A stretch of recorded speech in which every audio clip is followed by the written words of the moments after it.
Both of them start with the same base to the decks. Satyr, Wayfinder, Deathmist Raptor, Courser, Crewfix, Den Protector are 4-ofs in both decks. As far as what they do with the rest of the deck, Costa is on Siege Rhinos and Kill Spells, whereas Ketter, he has a lot of dragons. Yeah, and then to that end, Kent's lands, Haven the Spirit Dragon, of course, contribute to that sort of attrition value package. As the game goes on, Kent's 4 lands contributes a lot to how the game will shape up. Yeah, Matt Costa, Thoughtseize in Kent. We see he has 2 lands and a carry added in play. His hand is 2 more lands, another carry added, and then a Den Protector. So we've talked about this before, how Den Protector oftentimes is just a lightning rod for cards like Thoughtseize. Yeah, if the game's going to go on for a really long time, there's no way the Den Protector isn't a 2-for-1.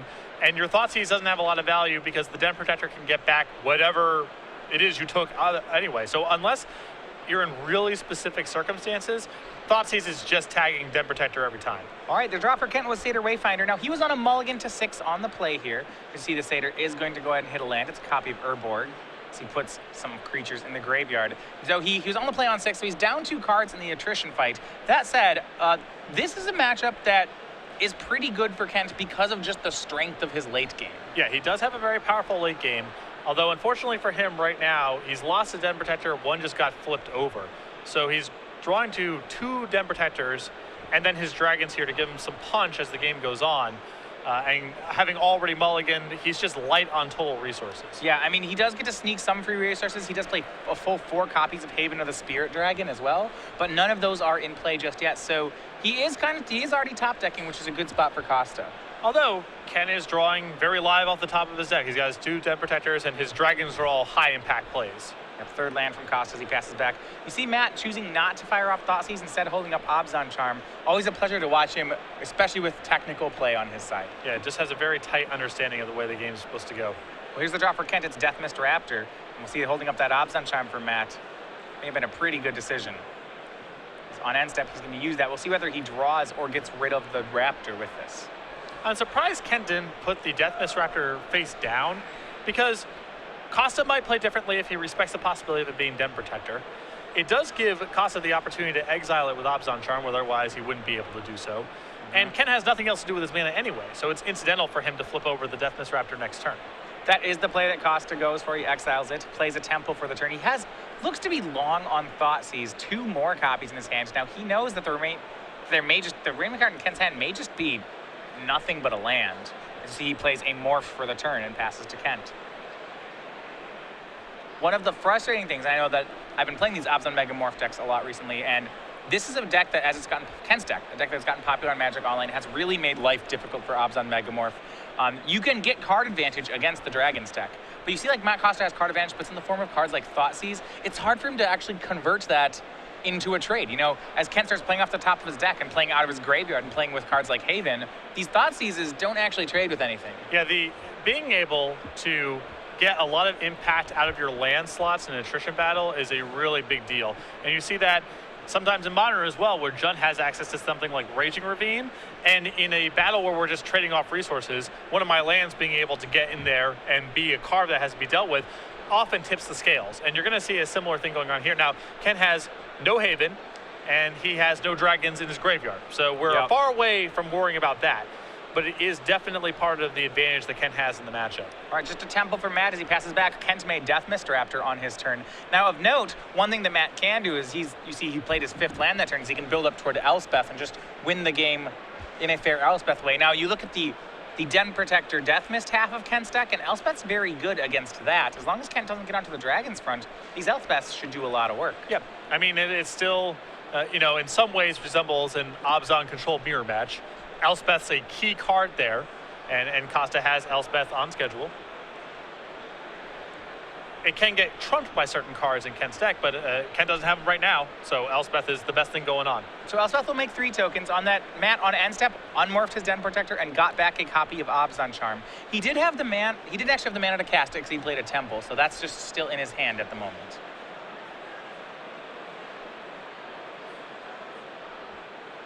For Kent, draws a card and just passes. Elspeth goes to work. And this feels like a pretty straightforward path here for Matt. I think he's just going to play some defense, draw some cards as appropriate, cast a Thoughtseize here or there, go up to 7 loyalty on Elspeth, get an emblem, and win game 1. And we have seen that out of decks like this green one. This reminds me of the Screen Black Dragons deck to me seems like the evolution, if you remember the Ojutai Bant decks, the things that Craig Wesco had played in Grand Prix Krakow. It's this Den Protector, Death Mist Raptor deck that then plays some dragons and havens at the top. And in that matchup, Elspeth was the most important card from the Abzan side. And it seems to be the case again. This time, though, Kent will play Dragonlord Silumgar. He's going to try to take the Elspeth. Matt will exile Silumgar with that trigger on the stack so that Kent never gets the Elspeth. And because Kent knew about the Abzan charm, I think I would have preferred for him to hold Dragonlord Silumgar and maybe hope to draw Thoughtseize next turn and set that line of play up, because it feels like his only hope for recovering right now is that Dragonlord Silumgar actually stealing the Elspeth. Now, yeah, he needed that to work. Costa had a second Abzan charm is all for naught anyway, but I would have preferred for Kent just to at least give himself the opportunity to draw Thoughtseize. Matt will play another face down morph as Elspeth continues to go to work. She's now made 9 tokens, sits at 7. We've seen this song and dance before. She makes the emblem and that ends the game. Go to Kent's side, Murderous Cut to draw. That won't do much of anything. Back to Costa. Will he make the play? Looks like that's what he'll need to do. Yeah. Just check if the coast is clear with the Thoughtseize, and then that should do it. And game 1 for Matt Costa on Abzan Megamorph. He takes it over Kent Ketter. Kent was just light on cards that mattered, and Costa got to Elspeth. It's not the most powerful card in the 150 cards that these players are playing, but Kent didn't have any of his powerful stuff, so Elspeth more than good enough to win that game uncontested.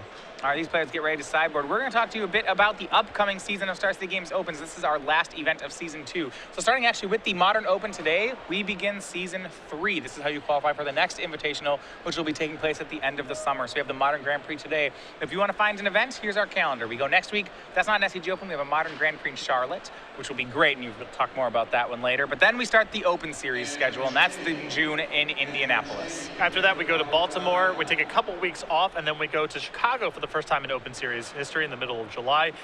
After Chicago, we head to Richmond, then to Washington, D.C. for a Legacy Open, a Standard Grand Prix in London, back to Charlotte for a Modern Open Series event, and then the Season 3 Invitational in New Jersey, Standard and Legacy as the Invitational formats with a 2-day $20,000 Standard Open Series event, August 28th, 29th, and 30th. So a lot of events and up to the Season 3 Invitational, where we will punch 2 more tickets to the Players' Championship. Yep. Congratulations again to Kevin Jones, locking up his slot. Our 3rd invitee to the Players' Championship.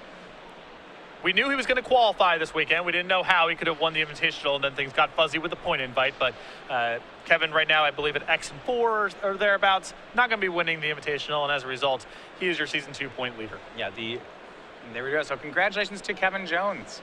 And we will have one more invite given to the winner of the event this weekend. Ken Ketter, a player who played in the Players' Championship last year, I'm sure would like to get back. Great opportunity to top 8 this Invitational. All right, so looking at some sideboarding options, we'll start with Matt Costa. On the sideboard, he has copies of Ultimate Price, Arish and Cleric, Glare of Heresy, Dromoka's Command, Wingmate Rock, Drown in Sorrow, Duress, and Murderous Cut. This can be a tough matchup for him, mainly because his ability to be that pure card advantage deck is really put into question by some of the dragons. He has the option to go toward cards like Wingmate Rock. What do you see in this matchup? I like Wingmate Rock in this matchup. Kent's a little bit vulnerable to it. Matt has a lot of ways to remove flyers off the other side of the table. Yes, the dragons matter on Kent's side, but with Hero's Downfall and Abzan Charm, Costa should be able to keep those cards mostly in check, and with the ability to decide into an additional Murderous Cut, he's got another answer. I feel like Costa kind of has to be the aggressor in the matchup. Once Kent gets to his dragons and havens, that's just a better late game than what Matt has going on. And because Kent has some vulnerabilities to Wingmate Rock in the mid game, I think it's a card that Matt should bring in. Yeah, and that's one of the things I've seen. Dromoka's Command seems to be pretty good. He's playing against a Courser Crufix deck. I would expect to see that as well. Well, I think that I like Dromoka's Command a lot better in Siege Rhino mirror matches, because +1/+1 and fight when both players control Siege Rhino is pretty potent. The same thing doesn't really exist in this matchup because Kent's dealing with different creatures. So Dromoka's Command may or may not come in, but I don't think it's an auto-include the same way that it is against other Abzan decks. All right, on Ken's side, we've seen this before. He has some different dragon cards to go to. Ugin the Spirit Dragon, extra copy of Atarka, extra copy of Dromoka, as well as 2 Tassigurs. He can diversify his threats or simply just add more threats. And then he has a lot of different removal spells. What do we like on Ken's side? I'm not a huge fan of the removal he has access to. Ultimate Price it's fine here, but not spectacular. Foul Tongue Invocation can get mucked up by Satyr Wayfinders. I'm really interested in having the more powerful late game on Kent's side, the Ugin, the other Dragon Lords. I think the 2 copies of Tasigur are very solid in this matchup. So all 5, we just get really threat dense against the mid-range deck. What's likely to happen in most of these games is a lot of the early resources bounce off each other. There's a lot of trading. There's a lot of attrition.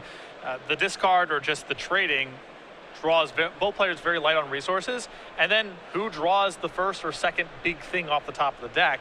And I just want my deck to be flush with more big things to draw. Yeah, I will tell you, playing this on the Obzon side, some of the situations that just seem impossible to deal with is you'll thought seize your opponent, you'll see a hand of something like Ojutai, Ugin, Den Protector, look at his board, see 2 Havens in play, and you think, how can I possibly win this game? Right. And game 1 was exactly that. You know, Kent mulliganed, and he was really light on action, but both those players had Den Protector, Death Mist, Raptor, and some combination going on. Stuff was trading. People took a couple trivial points of damage, and then Costa played Elspeth. Kent had no answer, and the game ended. And I just want to have more cards like Elspeth in my deck in this kind of matchup. All right, so game 2 underway. Players are going to trade tap lands. They build up. Once again, it's one of those, in these green-black mirrors, we see a lot of early game just players kind of spinning wheels with mana creatures, coursers, caryatids, and it's about around turn 4 where the real action starts. It's not uncommon to see players play the first 3 lands into play tapped. Right. See Kent doing just that, a pair of opulent palaces. And it will be Costa. First play, Satyr Wayfinder.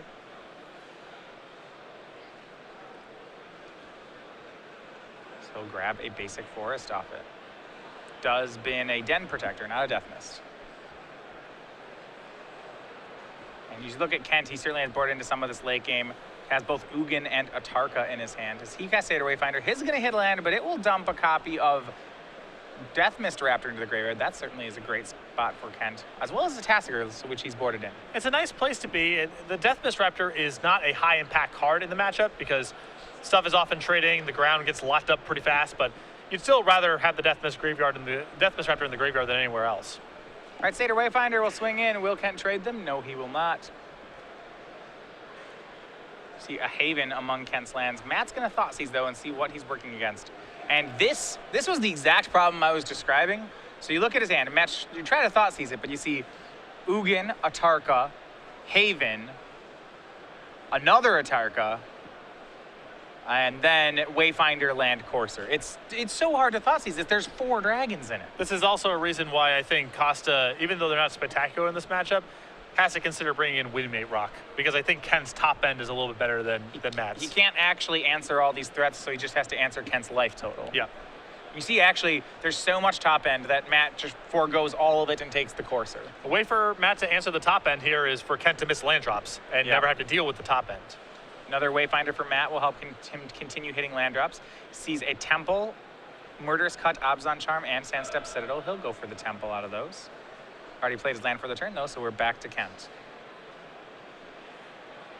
He's really just not going to do much until we get to those dragons. His hand now, 3 lands, a Satyr Wayfinder, 3 dragon cards. He'll just play a land and pass. Yep. These guys cost 7, 7, and 8, so long ways off for Kent. But Matt has to capitalize on it, because Kent will get there eventually. Yeah, Matt needs to get something proactive going here. Courser shows Elspeth. So he'll play a Temple from hand to see if he wants Elspeth. He does. He'll keep her on top. Kent cracks a fetch. And this can be one of the issues. You know, Matt will get card advantage out of his Courser. His Satyr Wayfinders have been fine, but you know, the late game of Kent is looming here. And the card advantage that Kent generates off of his late game invalidates all the kind of nickel and dime card advantage that Costa has generated up until that point. Because Matt's card advantage is he gets an extra land off Courser, he gets an extra card off Obzon Charm. Kent's card advantage is he gets an extra Atarka off Haven. The cards he's getting are just worth multiples of Matt's cards. Yeah. All your permanents are dead. Yeah. And you need a hero's downfall. Right. And then another hero's downfall. It's just a different degree of card advantage. Courser is the play for Kent. That was his draw for the turn. Flips the top card. It's Tasigur, so he won't get a free land, but he will play land 5 into play taps there and pass back to Costa. And you see, Matt, when he thought he left Kent with nothing but scraps, but you just already were back at a spot where things feel really good for Kent now. Yeah. I mean, if Costa can kind of capitalize on Kent's slow hand and a little bit of lack of mana potentially, but that's asking a lot. You know, he's got a Hero's Downfall this Courser. He's got a Hero's Downfall the Tassiger that's on top of the deck that Kent can cast on the cheap. Even if he plays Elspeth and pluses it, Kent, if he's on curve, can just play a Tarka, kill Elspeth, and there's a 2-for-1 already. Yeah. I mean, Den Protector plus Hero's Downfall plus Abzan Charm in Matt's hand does allow him to remove a lot of Kent's plays as they show up. Now, Kent's plays are going to generate value on the way in or on the way out. So if Matt can back this removal up with some pressure, that's not a bad recipe, and he may be able to steal the game away from Kent before Kent's card advantage is too much to overcome. Elspeth at that end could also be very helpful because that might demand an entire turn from Kent to answer. And if Matt's able to follow up on his turn by attacking or what have you. Swing with Courser. Kent's not going to block out of respect for Abzan Charm. The other option that Matt has is use Den Protector to get back Thoughtseizes and try to attack the hand. But with Kent having that Haven and so many high impact cards, that's a tough game plan to execute, I feel like. Drop for Kent was Tassiger. Courser's on top of the deck. You see Matt did not play anything on that turn, leaving up his removal. We'll see where Kent goes. I'm guessing he'll use the Tassiger. If he activates it, he might be able to get a free land. He has land 6 in hand, and that's Haven of the Spirit Dragon. He actually doesn't have any other lands. I think that might have been the type of spot where Costa was going to wait there, and if the Courser revealed a land in Kent's draw step, maybe Costa would have pulled the trigger on a removal spell. As it stands, Costa wants to hold tight for one turn, see what Kent does, and respond accordingly. So Kent played Haven from hand here. I'm surprised here, so I want to just go to a technical thing. He then delves 4 for Tassiger. If he had delved 5 for Tassiger and left up these 4 lands, he could have immediately activated it and tried to get a free land off of Courser. Yeah, I was about to say the exact same thing, and it's so critical here because Kent needs all of his resources to get 2 cards like Dragon Lord or Targa and Ugin. So missing out on an opportunity to get a land for free off this Courser, I think is actually a pretty big deal. See, then he goes and swings the Courser. So Abzan Charm will take care of Tassiger. Kent will activate in response. Yeah, it also means he would get to get that Thoughtseize out of his yard. There's a bunch of upside. Courser and Sandstep Citadel put into the graveyard. Matt picks before Kent reveals for Matt picks. So the top card is Death Mist Raptor. No foul there.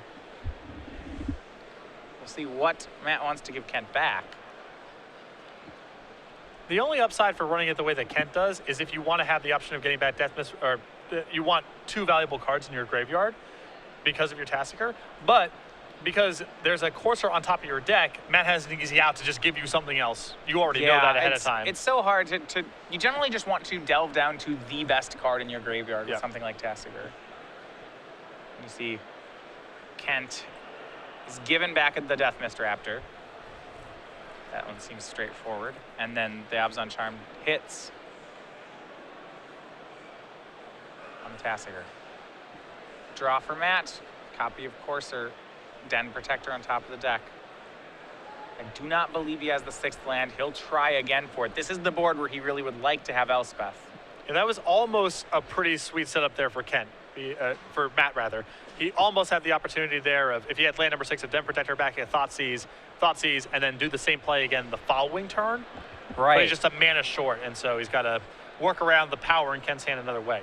Let's see if Matt gets the land for Elspeth, though. This reveal is going to be pretty important. Siege Rhino, he does not hit.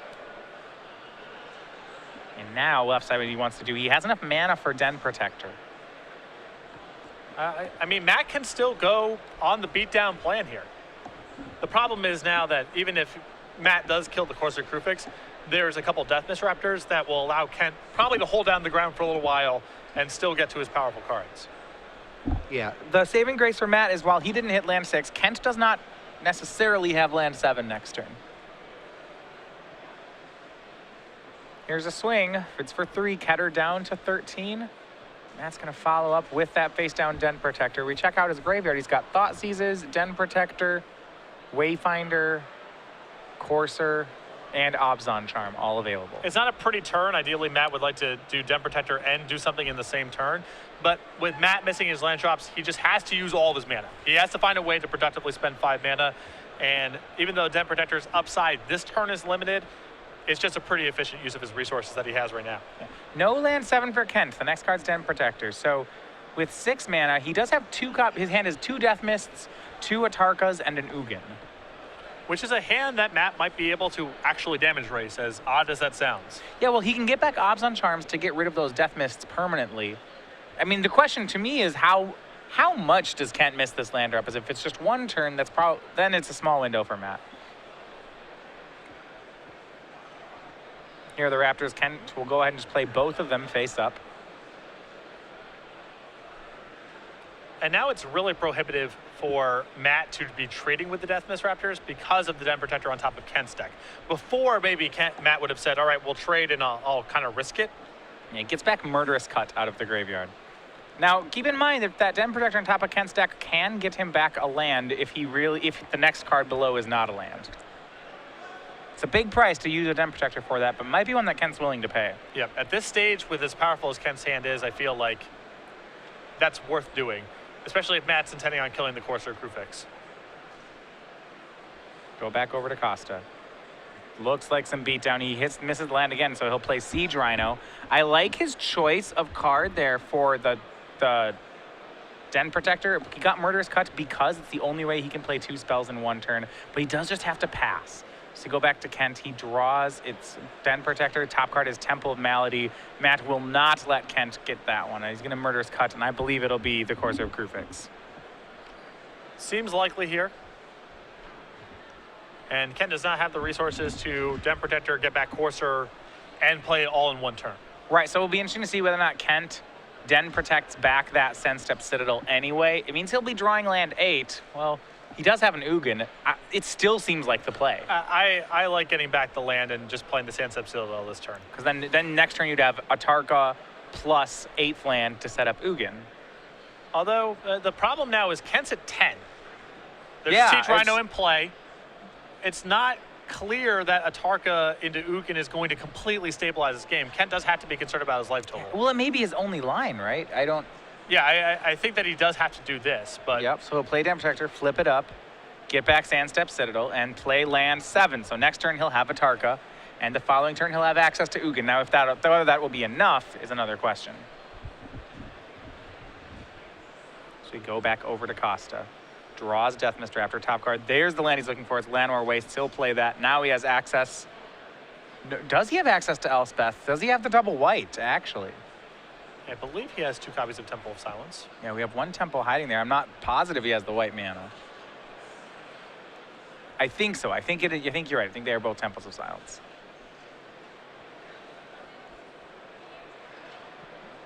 The issue is just that Elspeth goes to 5 and Atarka kills it. So is Matt happy with that exchange? Well, it means Atarka's not killing Siege Rhino, which might be good enough. But he has to remember it's not just one Atarka, that Ken's going to be playing one of these mythic dragons every turn for the foreseeable future. Yep. And breaking through this Death Mist Raptor wall is going to be difficult. Yeah, you get the feeling that the Death Mist Raptors are a lot more powerful on Kent's side than on Matt's, because Kent is the one favorite in a game that's about blocking and trading. One thing I like here, you see Matt offering trades with Death Mists, is that if Kent is going to go for these dragon plays, he's not going to have time, even if he draws a Den Protector, to unmorph it and get back the Raptors. So Matt's actually okay to make some trades here and go make an inroad on Kent's life total. You see he offers Den Protector Rhino for both Death Mists. Kent goes to 9. Now we'll see, does he want to play Elspeth? Or is he going to go for 2 spells in turn? He does have Downfall, Courser, Death Mist, Den Protector. There's a lot of options. Yep. He also has access to just the Den Protector, get back a cut, get back my Raptor also. Yeah, that's really good great. sequence. You see Den Protector was the play for the turn.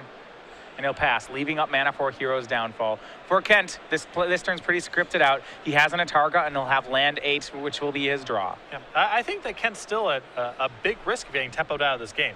He might just die with a 7 and an 8 drop in his hand. I agree. We'll see what happens. So there we go. There's the temple. Kent's line straightforward. We'll see what he does with it.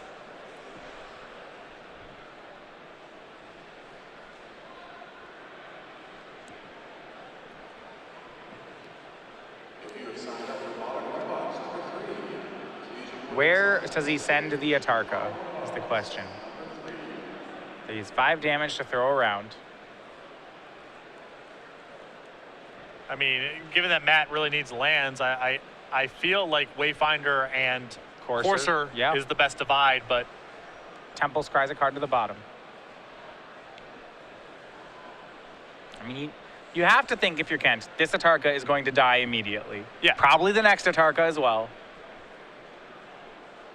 Here's Atarka. See how he divides the damage. What Matt has left up is Hero's Downfall, but he also has left up Den Protector getting cut and cutting. Yeah.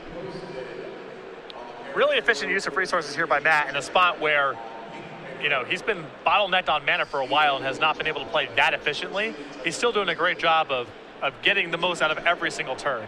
All right, Atarka will take care of the 2/4 and the 1/1. Now we are on to Costa. No longer get to see the top card. He will draw Wayfinder. We know that.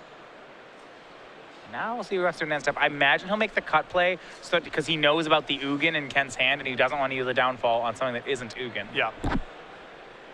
Costa's got to find a way to force Kent to pull the trigger on Ugin without losing too much of his hand, and Matt also needs to leave up a Hero's Downfall available to answer the Ugin after the fact. So Den Protector is going to get back what we assume is Murder's Cut there, and there is a Death Mist in Matt's yard. Well, the other option he has is he can take a Thoughtseize, get the Ugin out that way, and use removal spells elsewhere. That's but true. I feel like he's just too taxed on. He's got to answer basically everything in play to be able to attack, and also the Ugin. So I think I would prefer getting a removal spell back. Well, that's not terrible. So if he gets back Thoughtseize, he can Thoughtseize the Ugin, downfall the Atarka, and then he can use Elspeth to kill the last Atarka. What he won't have covered is that Haven. Yeah. And any card that Kent draws in the meantime. Yeah, and I think he's going to go Death Mist or Den Protector, getting back Den Protector. So what he can do here is second Den Protector, unmorph, cut, swing, plays like that. If he wasn't planning on doing anything else with this turn anyway, it's basically a free Den Protector on the way back. And here's Den Protector. It'll turn face up. This one will get back Murder's Cut, and now the Atarka will go down. So this is I really like this play a lot from Matt because it's a way of advancing his board and forcing Kent's hand on either the Atarka or the Ugin without using any of the resources in his hand. It's possible Matt can weather the storm of all these big plays plus Haven. Gonna be tough, but again, he's getting a lot of mileage out of every single card. And the draw for Kent, I believe, is another. No, he's just gonna play the Ugin. And he'll shoot the Den Protector. But that sets up Matt to do something like Courser plus Downfall this turn, Yeah. which is not bad. So Matt's going to try to grind through all these dragons. This is not an easy task.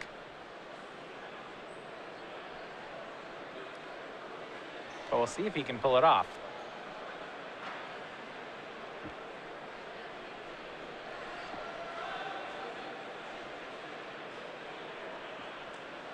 It's possible he wants to play Death Mist Raptor this turn if he's anticipating that Dragon Lord Atarka is going to be Kent's follow-up. Because he'd rather lose the Death Mist Raptor, which can come back, than the Courser. Then the Elspeth in Matt's hand finishes off the Dragon Lord Atarka. And then at that point, you're only answering the Haven plus the top of the deck. So Downfall takes care of the Ugin. Imagine we'll see Courser.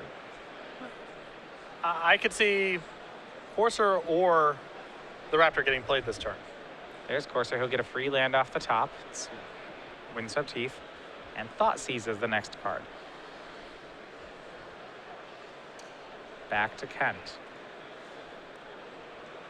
Another draw here. We know he has one Atarka left. He has a Haven in play. Still more things to get through for Costa, but he's so far stayed ahead. And that's the edge that Kent has in the matchup is the land. It's just a land drop early on the game, and later on it's just another copy of whatever the best card is in Kent's graveyard. Here's 7. It's Atarka. 4 to the Courser, 1 to Matt. And Sylvan Gary added. But Kent's out. Yeah, well, he has the Haven left. Yeah, I mean, out of cards in hand. He is out. Right.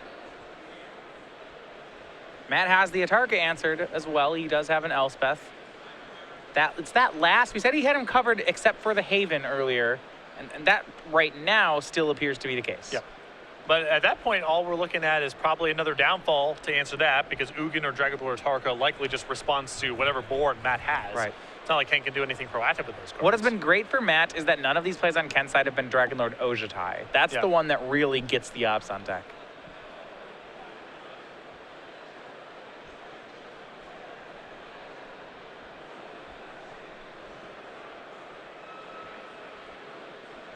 Here's Elspeth on Matt's side, so it'll go down to 1. He'll kill off Dragonlord Atarka. Remaining hand, though, is some lands, Death Mist, Wayfinder. This Haven is problematic. He has currently 9 lands in play, 10 mana sources. So if he wants to make a dragon this turn, he can make Atarka this turn. If he drew an untapped land, he could make Ugin this turn. But it seems important that whatever that he has to do at this turn. Yeah. So it's going to be Atarka, and Atarka will be cast. Can shoot the Elspeth.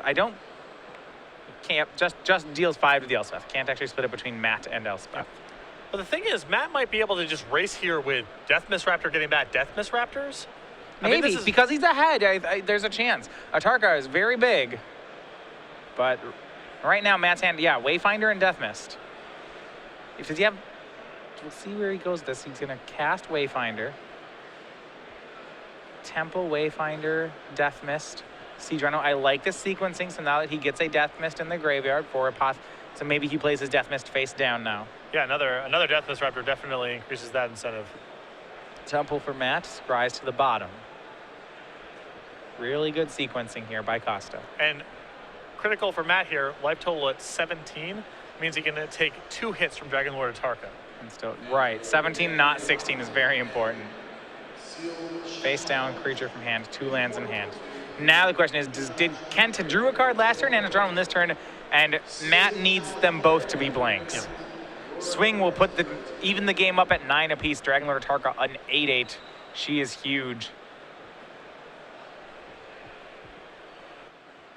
First play from Kent is another Satyr Wayfinder. That bodes well for Costa. That one's certainly not a hit.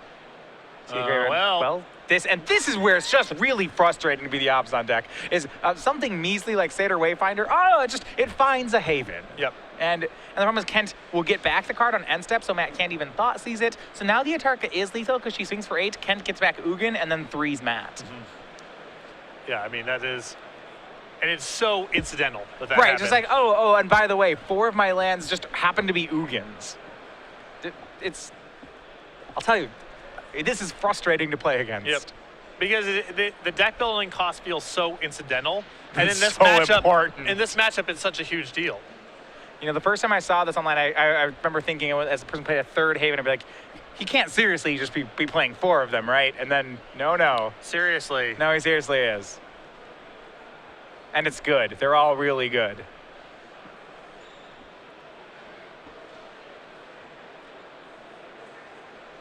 Swing. Kent will block. Satyr Wayfinder's down. Matt with 1 draw here. I don't think he found the kill spell he needs. No, he found Elspeth. Just kidding. Elspeth goes -1. She'll take care of Atarka.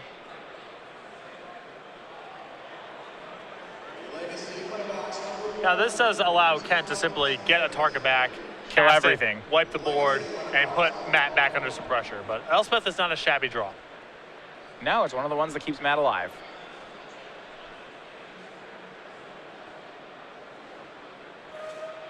Kent has more, though. He has Hero's Downfall of his own. He's going to cast that on... So if Ken is doing this, I think he's doing it with the intent of using the Haven to get back Ugin, because Ugin can't answer the morph, and just wipe the board.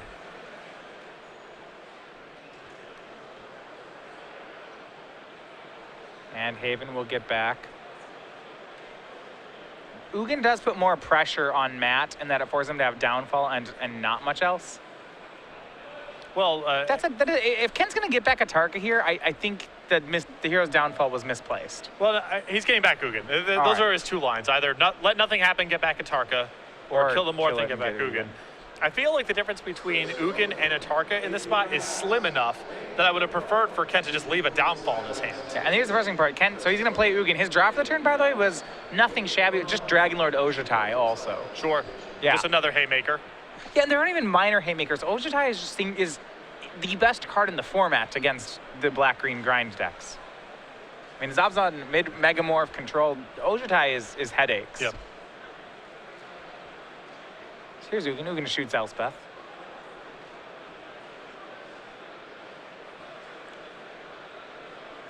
Certainly the Black-green Dragon's more on the power over finesse philosophy. At this stage of the game, yes. Yeah, I mean, just no one's really finessing it anymore. if I play 6 running mythic rares, will I beat you? Probably. Shoot, goes upstairs. Matt down to 6. Here's Ojutai. More dragons. It's not called Rhinos of Tarkir. It's Abzan Charm, the draw for Costa.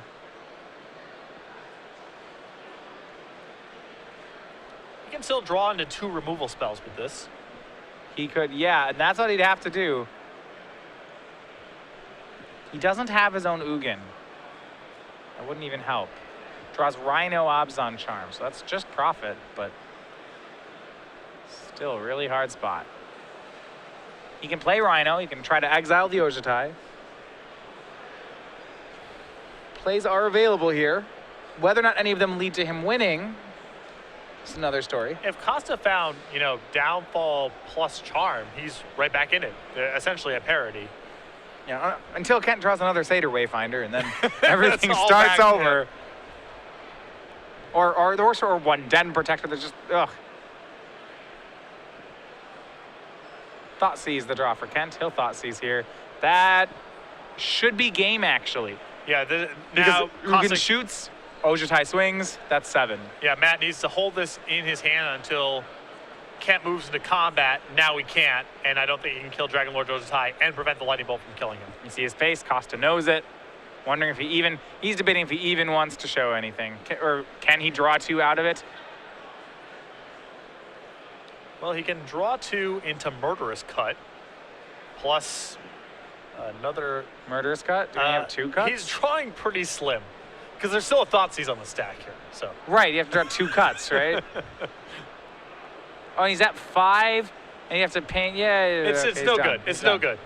I appreciate the effort, but yeah, Matt spent quite a few turns there, worming his way out of a bad spot, trying to weather the storm there, but that final Thoughtseize, that finally does it in, and now we go to game 3. Yeah, and this speaks to the danger of the matchup. Remember the hand that Kent had here. Matt Thoughtseized him, took a Courser, and Kent's hand was just nothing, 7-drop, 7-drop, 8-drop. And the problem is, Matt can't kill him before that happens, and it's hard to win once it starts. Both decks are really good at blocking, and the nature of the matchup is, well, we all need to play as many big, powerful stuff as possible because the game's going to go on for a very long time, which means that hands like Kent's, which are vulnerable to just getting beaten down, Matt's unlikely to be able to capitalize on that in most games because Matt's deck is also slow, and he's sideboarding into a slower deck most likely.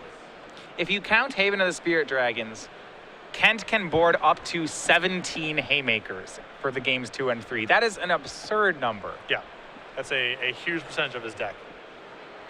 All right, players, get ready for Game 3. We laid out the Season 3 schedule. One thing that's happening also during Season 3, not part of, if you want to get some more Open Series points and claim the crown for your region, this is the Star City Games Regional Championships. These happen in August 1st. So, as you know, on Pro Tour weekend, Star City Games hosts state championships and regional championships. This will be regionals taking place around the U.S. You can see the map here and find the location closest to you. Learning more at starcitygames.com/regionals. Yeah, a lot of cash prizes, Open Series points.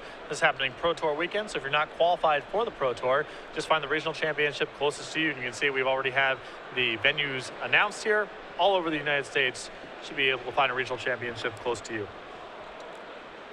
right, so going back to Game 3, this is a situation where I feel like if he could, Matt would want to board into it a more aggro deck. You know, he'll try to get any number of threats. The one thing that Kent's sacrificing for these Haymakers is his deck has next to no removal in it. The problem is that ground pounders don't matter a lot. Right. Matt is going to keep Siege Rhino in the deck because Siege Rhino is powerful. It's an aggressive thing, what have you. But it's not great here. Kent is on Cedar Wayfinder, Sylvan, Caryatid, Corsair, Crewfix, Death Mist Raptor. That's a base of creatures that make attacking on the ground pretty prohibitive past the third or fourth turn of the game. So Matt needs to be in the air, which he doesn't have a lot of ability to do, or he needs to beat Kent in the late game, and that's tough for him to do as well. Yeah, and it's all right. And we see both players quickly presenting for game 3. Starting off on Temples, we'll see what Matt can put together. It's going to be a turn 2 Seder Wayfinder. There is a Rhino in his opener. See, Wayfinder will find, looks to be a Temple, bins some black cards. If you go back over to Kent, these early turns, a lot of trading. Wayfinder and Kent's side. But yeah, Kent has the ground shored up again. His opening hand has Death Mist Den Protector in it. That should be enough, I would think, to stop most of the attacks that Matt can present. Yep. Go back, turn 3 play from Costa. He'll swing, offer a trade of Wayfinders. Kent will decline, go down to 19. Matt still on 2 colors of mana, just black and green. We do know that he found white last turn with his Temple. Does he have a play for the turn? Does have Death Mist, but it means he won't get, he can either have a turn 3 Death Mist or a turn 4 Rhino, not both with his current lands.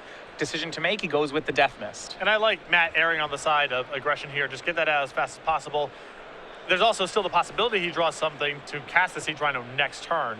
Kent, the exact same play, only black-green mana, plays a Death Mist of his own as we're back over to Costa. Draw for the turn another Temple, so his land will have to come into play tapped, but he will get his white mana source. So does just that, scries, keeps on top, swings, offers a trade of Death Mists. Kent accepts, and it looks like we'll have a follow-up Den Protector on Costa's side. If anything, looks like no play, opts to hold up Downfall. Kent's side, he plays Corsair, does not get a free land on top, but it does show that Ojutai is coming. It's so important for the players in this matchup to get value out of every single Den Protector. So Matt's not going to just cast that face down and give Kent an opportunity to use a removal spell on it. All right, so Kent plays a fetch land out of hand and says, go, Matt will Heroes Downfall the Corsair. So Kent's going to draw Ojutai. The question is, does he have blue mana? And yeah, he does. He has Haven of the Spirit Dragon in his hand and more dragons to boot. So Matt will swing, he'll offer trade of Wayfinders. Kent accepts, the board's clear of creatures, and now it's going to be Siege Rhino, perhaps. No, it's going to be Den Protector. He'll play in Urborg for the turn, play a face-down Den Protector, and pass. Yeah, this allows him to get back the Death Mist Raptor, which can attack into Dragonlord Ojutai next turn. Right. So he's only down 1 point of damage against him casting the Siege Rhino. It's much more mana efficient. Kent's turn, he plays Forest for the turn and then fetches for white mana. That means he will not be able to play his Ojutai, so he has a different plan. Perhaps Den Protectors of his own. Yeah, Ken might just be on his own sort of trade as much as possible, make the board stable to highlight total, and win with my bigger stuff. I was surprised to see this, because when I'm playing an Obzon deck, the thing I want to see least in pretty much every matchup is just turn 5 slam Ojutai. But I'm interested to see that Kent is playing is engaging Matt on the Den Protector game. Well, the thing is, if he spends his turn casting Dragonlord Ojutai, and then Matt goes, all right, I get back my Death Mist Raptor, maybe I want Hero's Downfall here, now you can't really attack or block. So it's a little bit better from a trading perspective for Kent to run it this way. Yeah, Death Mist Raptor gets back off Den Protector. Thoughtseize was the card taken by Costa. He knows how big of a deal Ojutai is. He'll Thoughtseize Kent. And we see Ojutai, Haven, a Tarka, and a land. Pretty much whatever he takes, Kent has the option of getting it back. But that's a pretty slow burn. I mean, if he takes Dragonlord Ojutai here, it's going to take a couple of turns for Kent to be able to get to Dragonlord Tarka. Maybe Matt can capitalize with a little bit of aggression, but again, it's just going to be so hard with Kent having Death Mist Raptor to block this turn, getting back another spell. Well, it won't actually take any turn, because he can just flip up the Den Protector and get it back that way. Sure, yeah. Thoughtseize takes a Tarka. Here's a swing with both creatures. Will Kent want to unmorph? I imagine he will. I mean, it lines up with all of his plays that he's made thus far, which is just block and trade as much as possible. Yeah. There's nothing juicy to get back in the graveyard right now. It's either a 7-mana spell or something low impact, but I still think he's better served just flipping up and blocking this turn. Den Protector getting back a Tarka, returning Death Mist to play. Looks like it could be a full trade if Kent wants it. He'll put Death Mist in front of Den Protector, so he's going for the full value here. See if Matt wants to make any plays. Probably not. Does Den Protector block? No, it does not look like it. It does. So he's blocking the creatures on their counterparts. That's all the same at the end, though. Everything trades. And now Matt will go for Siege Rhino, plays a Temple, land 6 here, card, just tying on the card, but yeah, the follow-up's going to be an empty board Siege Rhino. He needs to have pressure on the board because Kent is going to untap a Ojutai. Yeah. And when your opponent has Ojutai and you have nothing on the board, that's the situation which Abzan really can't win from. But this is where Kent's going to get paid off a little bit for all of his blocking. Matt's going to get to play Siege Rhino this turn if he wants it, which seems likely. And next turn, Kent probably doesn't want to block with Dragon Lord Ojutai. So that's at least 7 points of damage coming across. Yeah, it could be really good. That said, those Ojutai hits are so valuable. So here's Siege Rhino. Kent down to 16, Matt up to 20. But this is the game that Matt's got to play. Yeah. Again, if we saw game 2, pretty well established that when the game gets drawn out, Kent's got a big edge. And for Kent, draws just another land. Here's Haven the Spirit Dragon, and it's Dragon Lord Ojutai for Kent. Turn is passed back to Costa. Kent's hand now just lands and an Atarka. But there's damage is done. There's already in play 1 Haven. Matt draws for the turn. You see he has an Abzan Charm that can take care of Ojutai. Siege Rhino will swing. Kent will go to 12. I mean, Matt has the opportunity here to Den Protector, get back a Thoughtseize, get Dragon Lord Atarka out of the hand, get back his Death Mist Raptor, and turn this into a bit of a race. It's risky for Kent to untap and just attack. He could just brick off on the activation and die on the way back. What I think Matt's going to do is he's going to play his Den Protector, but rather than getting the whole set back like you mentioned, he's going to leave up Hero's Downfall, or Abzan Charm rather, so that Ojutai can't attack this turn. Haven is the draw for Kent. It's a land, but only kind of. Does Kent want to risk Ojutai? If it gets Abzan Charmed, it's not coming back. He has no defense for it. He'll risk it. Here comes the 5/4. Well, the consolation prize that Kent gets here is, okay, play another Haven, Dragon Lord Atarka, kill your Siege Rhino, and just sort of keep wearing you out of resources. Matt's going to let the Ojutai hit. So he goes to 15. Kent gets a look at the top 3 cards. And this is an interesting line I like from Costa. He's got to turn this game into a damage race. Yep.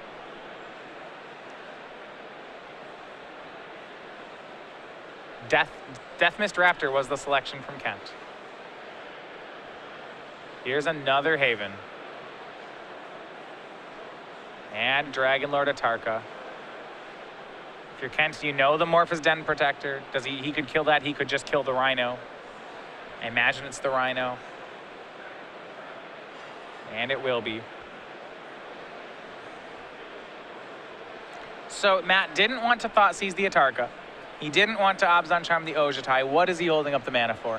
I think that he may actually anticipate this play, want to get back the Siege Rhino with the Den Protector, use the removal spell on Dragon Lord Atarka, and try to just damage race this game. So yeah, here's Den Protector, flips up. See if that is the play. He's getting back. Well, Death Mist will come into play, that's for sure. We'll see whether he wants Downfall or Rhino. It's going to be Downfall. Okay.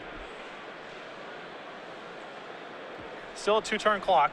Yeah, interesting there. I didn't think he would let Kent get away with that much. Draws Siege Rhino for the turn. Not bad. Well, now he's got 2 removal spells. He can answer Atarka and Ojutai. Yeah, Atarka, and he chooses carefully here. Atarka is exiled with the Abzan Charm. Yep. Because Ojutai... That's it, yeah. He doesn't care about it. So he's just not caring about Ojutai. Swings in, puts Kent down to 6, passes the turn, leaves up Downfall. And he has Hero's Downfall to answer something, a Siege Rhino in hand, and 2 3-power threats with Kent at 6. And notice he just didn't, he had the option to Downfall the Ojutai and just didn't.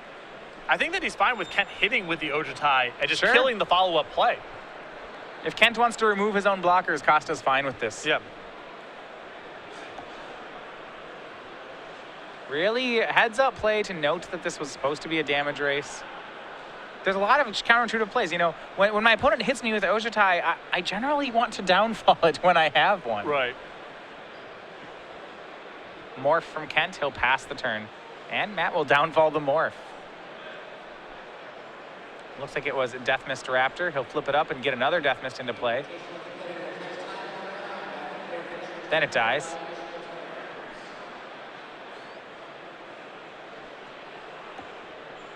Death Mist Raptor, a great draw there for Kent. Something that requires a removal spell, but also gets something on the way out. Matt draws. He still has Siege Rhino in hand. Kent is at 6. If Matt attacks, Kent will be forced to block if he attack, especially if it's Death Mist Raptor. But I don't think Matt actually wants to trade anything with Ojutai unless he has lethal on Kent, because right now the 2 Havens in play for Kent don't have targets. Yeah, it's fine to just let the board look like this. Matt can play Siege Rhino and say go. Yeah, he actively doesn't want to kill Ojutai or trade any resource for it.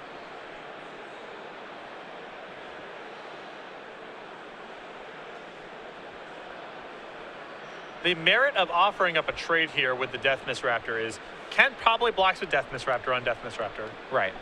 If Kent attacks with Dragon Lord Ojutai, which is likely, there's a variety of creatures he can hit that cannot block the Den Protector. So there's some merit in getting the Death Mist Raptor off the table this turn, because otherwise Kent just leaves the Death Mist Raptor back on defense, and there's nothing for Costa to do with the Den Protector on offense. So Death Mist's trade, Costa plays Siege Rhino.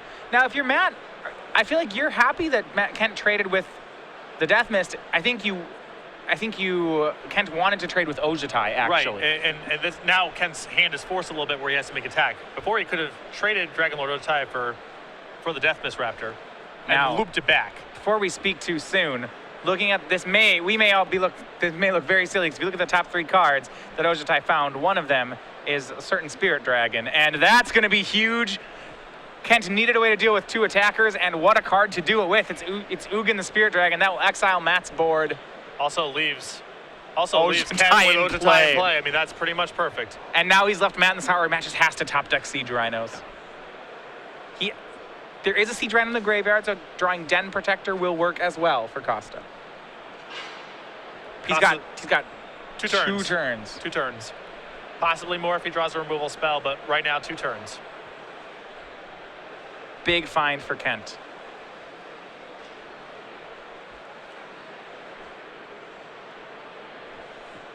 Matt draws a fetch land. He'll play the land and pass. This means that he actually does have enough mana that Den Protector next turn will still work. Ojutai hits 3 more cards. If Kent has something like Foul Tongue Invocation, he can close up the game. I don't think they're in the deck. He hasn't offered up trades on Wayfinders the whole match, so, or accepted trades rather when Costa's attacked. Card on the bottom, and now we're down to 3 damage to Matt. He goes down to 4. We're onto his last draw. Can he take it from Kent Ketter? He'll fetch, go down to 3, get 1 more land out of the deck. Maximize your chances. Costa knows what the outs are here. It's Siege Rhino, it's Den Protector. And that may just be it. At 3, yeah, he doesn't have anything that takes care of both Ugin and Ojutai. And Kent spreading out the lands there real quick, just making sure he knows the same deal.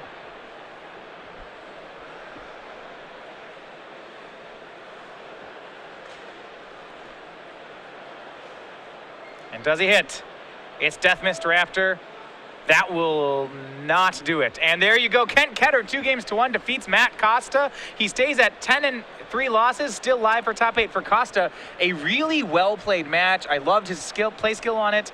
This is a tough one for him, and it got him in the end. Yeah, I mean, I think Costa right now is mouthing, I played horrible, which is definitely not true. That was just a really complicated game to play. There's a